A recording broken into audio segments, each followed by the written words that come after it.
Salut les amis, salut le Togo, les amis qui nous regardent depuis la France, la Côte d'Ivoire, le Burkina Faso, le Mali, la RDC, le Congo-Brazza, le Gabon, d'ailleurs ceux qui nous regardent ici au Cameroun, le Tchad, la République centrafricaine, j'ai oublié quel pays, nos amis, nos frères qui souffrent en Tunisie, je les salue aussi, je salue tout le peuple africain de par le monde.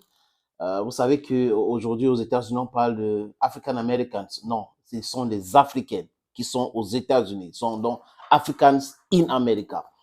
Les amis, le combat que nous menons, c'est pour le bien et l'émancipation totale du peuple africain. Ah oui, du cuisson, partout dans le monde.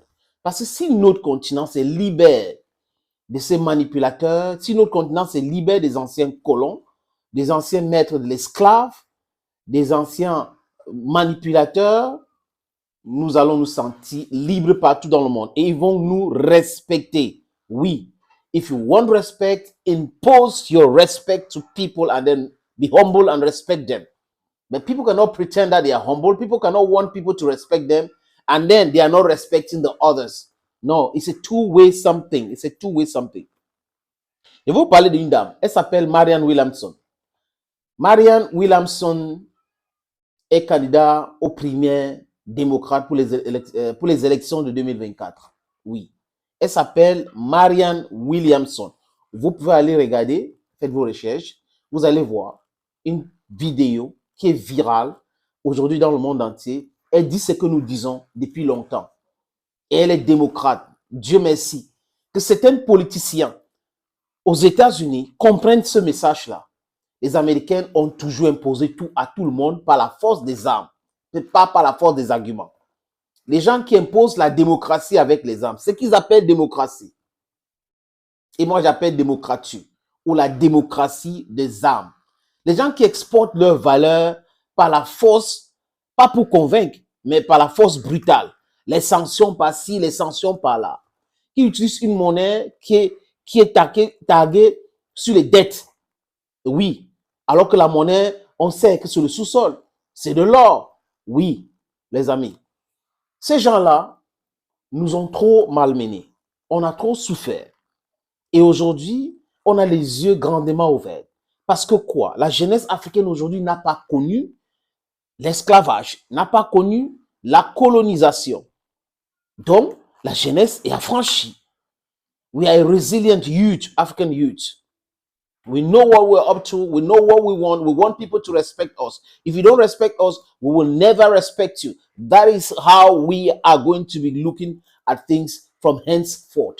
People who respect us, will respect them. People who want to treat with us as normal human beings, as equals, we will treat with them as equals. People who want to downplay on us, want to impose their corrupt and senseless values on us, we will tell them, no, go practice it in your countries. Allow us choose what we want for ourselves. Because before you came to Africa, we were living together. We didn't have these fake boundaries we have today. Vous savez, toutes ces barrières, les frontières aujourd'hui ont été créées par des mesquins, par des méchants européens. Oui, c'est de leur création. On n'avait pas de problème de visa pour voyager. On n'avait pas ce problème de racisme en Afrique. On voit les Africains rouges ou jaunes qui pensent qu'ils sont meilleurs que les Africains noirs. Incroyable, mais vrai. Et vous avez un monsieur qu'on appelle Kais Saïd, un extrémiste. Je ne sais pas comment il a fait pour avoir le voix des Tunisiens pour arriver au pouvoir aujourd'hui. Un pire dictateur comme ça, quelqu'un qui déteste ses propres frères africains. Bref, les amis, je parlais de cette dame, Marianne Williamson, politicienne américaine qui dit la vérité au peuple américain, qui demande aux États-Unis de changer leur façon de voir. Vous ne pouvez pas dire aux gens que ne faites pas ça, mais vous faites ça. Vous dites aux gens, ce n'est pas bien d'avoir les bases militaires qui menacent les États-Unis, mais vous avez vos bases militaires qui menacent les autres.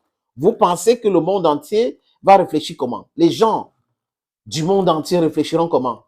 Ils vont dire, oui, les Américains ont le droit de mettre leurs bases militaires partout où ils veulent. Mais les autres n'ont pas ce même droit. Les Chinois n'ont pas ce même droit. Donc les Américains peuvent mettre des bases militaires près de la Chine pour menacer la sécurité de la Chine, près de la Russie pour menacer la sécurité de la Russie, et les Russes n'ont pas le droit de mettre les bases militaires près des côtes américaines. Vous comprenez ce message? C'est du non-sens. C'est totalement du non-sens. Si vous voulez que les gens vous respectent, respecte les gens là aussi. Si vous pensez à votre sécurité, pensez à la sécurité des uns et les autres. C'est comme ça le monde entier. Vous avez fait de la promotion, vous avez promu ce qu'on appelle aujourd'hui le capitalisme même sauvage. Vous imposez ça à tout le monde. Et maintenant, même votre propre système que vous avez créé est en train de vous dépasser. Parce que les gens sont venus avec la compétition. Vous avez ouvert, non? It's an open market. Let's go for competition. Maintenant, vous commencez avec des...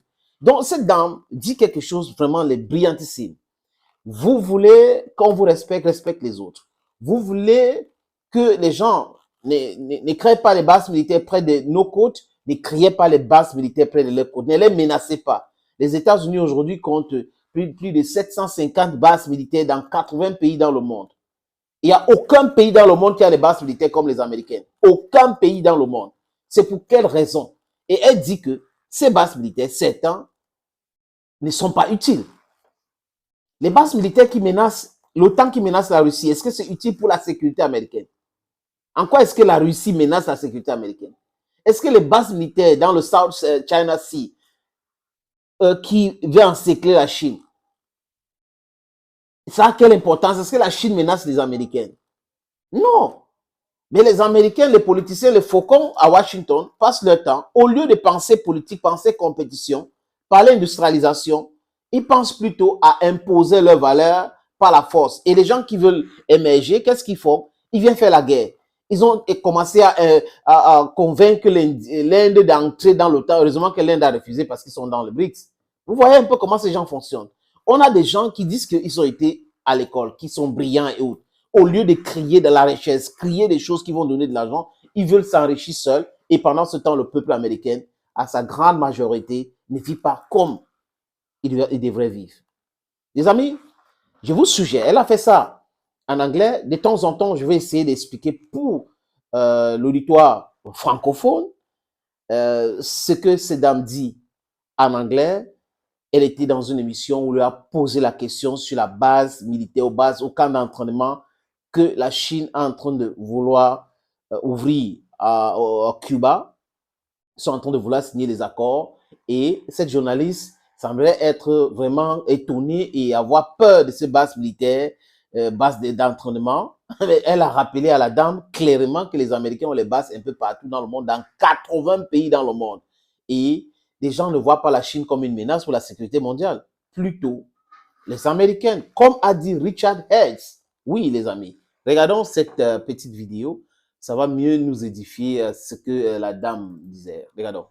As president, what strategy would you employ to address China's recent ongoing negotiations with Havana about setting up a joint military training facility in Cuba? Do you know how many military bases we have surrounding China?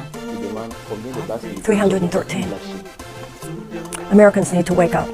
It is a different world. We have about 750 military installations in 80 countries. The fact that other countries are saying, you're going to do that to us, we're going to start doing it to you.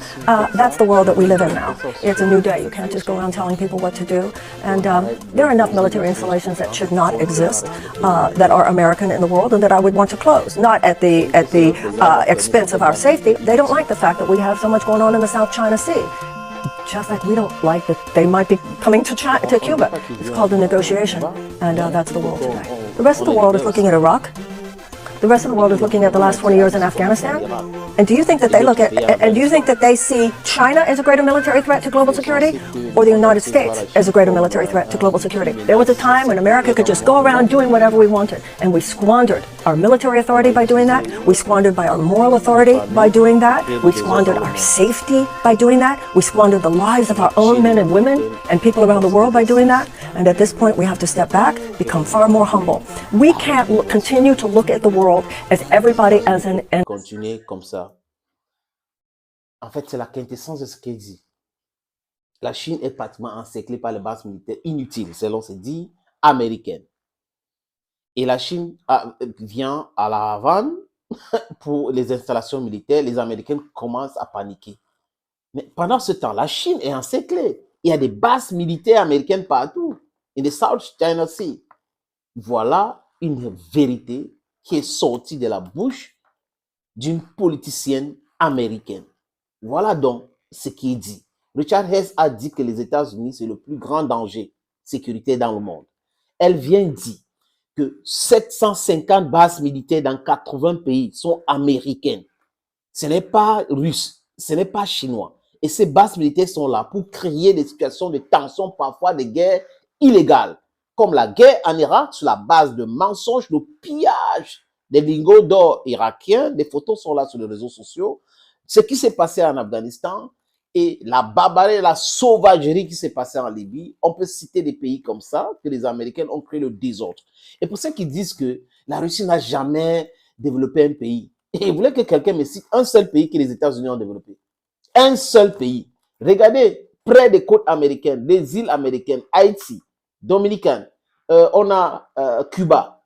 Regardez Mexique. Regardez autour d'eux. Aucun de ces pays ne peut taper la poitrine aujourd'hui en disant que nous avons eu notre développement grâce aux Américains. Par contre, ils piétinent ces pays-là. Ils exploitent ces pays-là. Les Mexicains ont perdu leur territoire. Regardez l'histoire. Les Américains ont arraché les terres mexicaines par la force des armes. Donc, voilà donc de quoi on est en train de parler. C'est pour cette raison qu'on a besoin de politiciens clairvoyants.